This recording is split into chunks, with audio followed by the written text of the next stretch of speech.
I want to get into more of the newly revealed key testimony unveiled, because just like the last hearing, some of these greatest bombshells were actually highlights from the depositions, which range from the deep internal splits among Trump aides, some dubbing themselves Team Normal, to aides testifying about Rudy Giuliani's state of mind.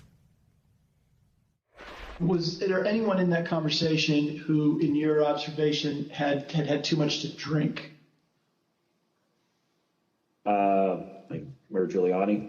The mayor was definitely intoxicated, but I do not know his level of intoxication when he spoke with the president, for example.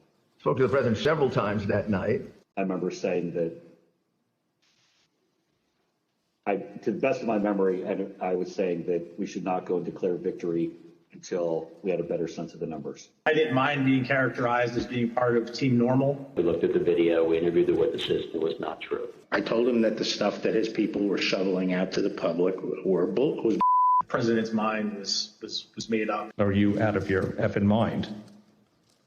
Right? I said, I only want to hear two words coming out of your mouth from now on. Orderly transition. Two takeaways there. Trump's most loyal defenders, including Barr, confronted the then outgoing president with his loss. And the only top Trump aide willing to go along with election lies was this now disbarred lawyer, Giuliani, who aides said could not stay sober on the biggest work night of an entire campaign, which is election night. Now, to some, the testimony on Giuliani's, quote, intoxication might sound like what is known in the law as a mitigation defense. Or as T-Pain and Jamie Foxx memorably put it, blame it on the vodka, blame it on the Henny, blame it on the alcohol. With Trump's own aides thinking no sober-minded person thought he had a case, and you would need some serious beer goggles or perhaps Henny goggles to think he won an election he so clearly lost. Kelly? Yeah, so one of the ways that we know that Trump doesn't actually believe that Giuliani was too drunk to give advice is that Trump has not brought a case against Rudolph Giuliani for ineffective assistance of counsel, right? That's what I would do if I really felt like I was being given terrible legal advice and acting it and to the detriment of the country. By this point, I would have turned it around on Giuliani. Trump hasn't done that because the whole point is that he agreed with what Giuliani was saying, and that's why he did it. It's not because of the legal advice, right? So, like, I can go out tonight, I can find a drunk guy who thinks that I look like a Chippendales dancer. That doesn't make it so.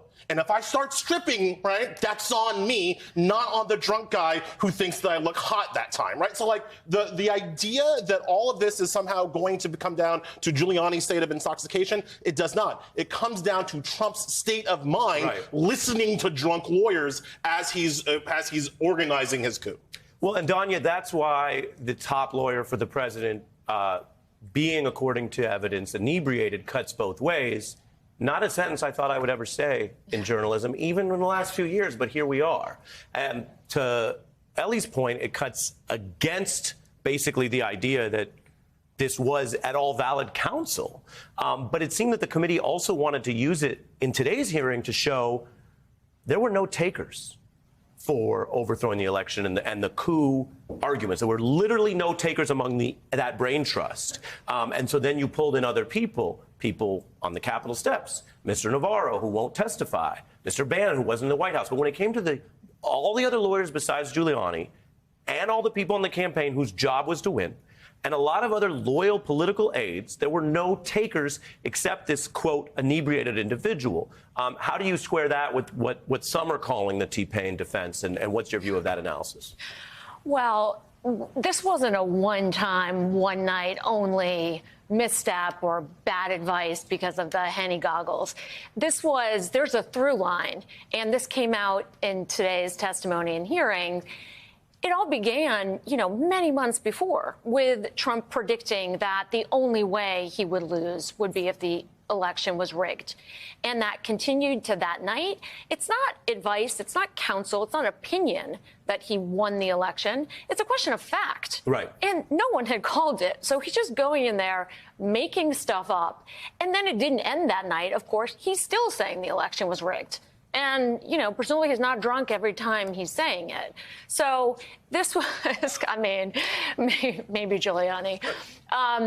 So it's a tough defense. And Yeah. I think one of the lines, it's kind of funny, but also quite tragic, team normal and then team clown show or fill in the blank. I don't think he finished what the other team was. Team Henny. Team Henny. Now we have a name for it.